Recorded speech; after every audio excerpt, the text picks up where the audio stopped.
epic valley of Elah. The Philistines are camped up there on that hill, and the Israelites are camped on this hill. Behind the Israelites are all the hill country going back up to Hebron and Bethlehem, where David and his brothers come from. The Philistines are up here really trying to encroach on Israelite territory, all of their lands behind us. So, of course, they have pitched battle here between the two sides, but the Philistines have chosen a certain approach that's used in the ancient world, where you select a champion to represent the whole army. And the champion will challenge any other champion from the other side. And so this goes on for weeks. While David's coming in to visit his brothers in the camp, he's going to find out that the Goliath comes down every day and stands out here and challenges and taunts the Israelite army. And they're all afraid. So you can think of this as the valley of fear and also as the valley of faith. David listens to what Goliath's saying. And there's something that's running through David's mind when Goliath really mocks not only the Israelite army, but he's really mocking their God. He's mocking their king, he's mocking their army, but he's mocking the Hebrew people and the God that they worship. So David has a certain amount of courage and faith to confront Goliath.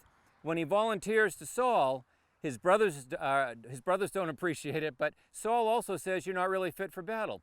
And he offers him his armor. But something in David's response will help you take this story from being a simple, maybe Sunday school type story and take it into real life. David says to Saul, "I've killed a lion and a bear before, and when I do, I've done it with my bare hands.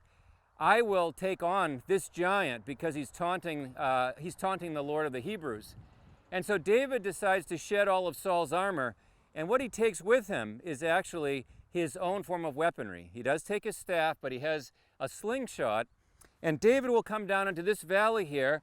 This is a natural valley where there's water flowing through, and David's going to choose some stones.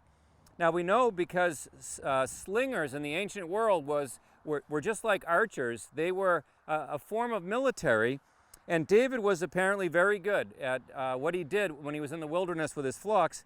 So I want you to look around and think about what size stones David might have used. Maybe you think about a small stone like this that might have cut into Goliath's forehead. Some of them look too big. Probably, based on what we have in museums now, you can look at them. Probably the sling stone was something like the size of I would say a racquetball, between a racquetball and a baseball.